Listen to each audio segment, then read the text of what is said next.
ರಾಜ್ಯದಲ್ಲಿ ಅನರ್ಹ ಬಿಪಿಎಲ್ ಕಾರ್ಡ್ಗಳನ್ನು ರದ್ದು ಮಾಡುವ ಪ್ರಕ್ರಿಯೆ ನಡೆಯುತ್ತಿದೆ. ಆದರೆ ಈ ವಿಚಾರ ತಿಳಿಯದ ಬಡಬಗ್ಗರು ರೇಷನ್ ತೆಗೆದುಕೊಳ್ಳಲು ಹೋದರೆ ಒಮ್ಮೆಲೆ ಶಾಕ್ ಆಗಿದ್ದಾರೆ. ಯಾಕೆ ಅಂತೀರಾ? ಈ ಸ್ಟೋರಿ ನೋಡಿ.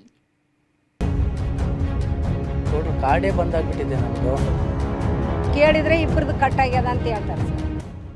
ದಿಢೀರಂತೆ ಈ ಥರ ಬಂದ್ ಮಾಡಿದ್ರೆ ನಮಗೆ ಉಪಜೀವನ ಸಾಗಿಸೋಕ್ಕೆ ಭಾಳ ಕಷ್ಟ ಆಗ್ತದ. ಅನರ್ಹ ಬಿಪಿಎಲ್ ಕಾರ್ಡ್ ರದ್ದು ಪ್ರಕ್ರಿಯೆ ಚುರುಕು. ಶ್ರೀಮಂತರ ಜೊತೆ ಬಡವರ ಕಾರ್ಡ್ಗೂ ಕುತ್ತು, ಜನರ ಆಕ್ರೋಶ. ರಾಜ್ಯದಲ್ಲಿ ಅನರ್ಹ ಬಿಪಿಎಲ್ ಕಾರ್ಡ್ಗಳನ್ನ ರದ್ದು ಮಾಡೋ ಪ್ರಕ್ರಿಯೆಯನ್ನ ಸರ್ಕಾರ ಚುರುಕುಗೊಳಿಸಿದೆ. ಅದರಲ್ಲೂ ರಾಯಚೂರಲ್ಲಿ ಅನರ್ಹ ಬಿಪಿಎಲ್ ಕಾರ್ಡ್ ರದ್ದು ಪ್ರಕ್ರಿಯೆ ಚುರುಕುಗೊಂಡಿದೆ. ಪ್ರತಿ ಪಡಿತರ ಅಂಗಡಿಗಳಲ್ಲಿ 20 ರಿಂದ 30 ಬಿಪಿಎಲ್ ಕಾರ್ಡ್ಗಳು ರದ್ದಾಗ್ತಾ ಇವೆ. ಸದ್ಯ 171 ಅನರ್ಹ ಬಿಪಿಎಲ್ ಕಾರ್ಡ್ಗಳು ರದ್ದಾಗಿದ್ದು, ಇನ್ನು 20,000 ಅನರ್ಹ ಕಾರ್ಡ್ಗಳ ರದ್ದತಿ ಪ್ರಕ್ರಿಯೆ ನಡೀತಾ ಇದೆ. ಆದರೆ ಈ ರದ್ದತಿ ಪ್ರಕ್ರಿಯೆಯಲ್ಲಿ ಅರ್ಹರ ಬಿಪಿಎಲ್ ಕಾರ್ಡ್ಗಳು ರದ್ದಾಗಿವೆ ಅಂತ ಜನ ಅಳಲು ತೋಡ್ಕೊಂಡಿದ್ದಾರೆ. ನಮ್ಮ ಮಕ್ಕಳು ಕೂಲಿ ಕೆಲಸ ಮಾಡೋರು, ನಮಗೇನು ಪರ್ಮನೆಂಟ್ ಕೆಲಸ ಇಲ್ಲ. ಆದರೆ ಇಬ್ಬರು ಜನರು ಕಟ್ ಆಗಿಬಿಟ್ಟ ಸರ್. ಅದೇ ಪ್ರಾಬ್ಲಮ್ ಆಗ್ಯದ. ಹೋದ ತಿಂಗಳಿಂದ ಕಟ್ ಆಗ್ಯದ ಸರ್.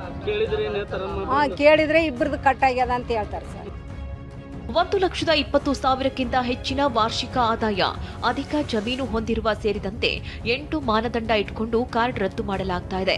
ಆದರೆ ಕೂಲಿ ಮಾಡೋರು, ತರಕಾರಿ ಮಾರಾಟ ಮಾಡೋ ಕುಟುಂಬದವರು, ಹೀಗೆ ಬಡವರ ಕಾರ್ಡ್ಗಳು ಕೂಡ ರದ್ದಾಗಿರೋ ಆರೋಪಗಳು ಕೇಳಿಬಂದಿದೆ. ಇದರಿಂದ ನ್ಯಾಯಬೆಲೆ ಅಂಗಡಿಗಳ ಬಳಿ ದೊಡ್ಡ ಹೈಡ್ರಾಮವೇ ನಡೀತಾ ಇದೆ. ಟೋಟಲ್ ಕಾರ್ಡೇ ಬಂದಾಗ್ಬಿಟ್ಟಿದೆ ನಮ್ಮದು. ಸೊ ಇದು ದಿಢೀರಂತೆ ಈ ಥರ ಬಂದ್ ಮಾಡಿದ್ರೆ ನಮಗೆ ಉಪಜೀವನ ಸಾಗಿಸೋಕ್ಕೆ ಭಾಳ ಕಷ್ಟ ಆಗ್ತದ. ಮತ್ತು ಪುನಃ ಚಾಲು ಮಾಡೋ ಕಾರ್ಯಕ್ರಮ ಏನಾದರೂ ವ್ಯವಸ್ಥೆ ಮಾಡಬೇಕೆಂಬುದಾಗಿ ತಮ್ಮಲ್ಲಿ ಕೇಳ್ಕೊಳ್ತೇನೆ. ಅರ್ಹರ ಕಾರ್ಡ್ ರದ್ದಾಗಿದ್ರೆ ಸೂಕ್ತ ದಾಖಲೆಗಳನ್ನು ಸಲ್ಲಿಸಿ ಪುನಃ 45 ದಿನಗಳಲ್ಲಿ ಬಿಪಿಎಲ್ ಕಾರ್ಡ್ ಸಿಗುತ್ತೆ ಅಂತ ಆಹಾರ ಇಲಾಖೆಯವರು ಹೇಳ್ತಿದ್ದಾರೆ. ಆದರೆ ಸದ್ಯಕ್ಕೆ ಹೊಟ್ಟೆಗೆ ಏನ್ ಮಾಡೋದು ಅಂತ ಬಡಜನರು ಪ್ರಶ್ನೆ ಮಾಡ್ತಿದ್ದಾರೆ.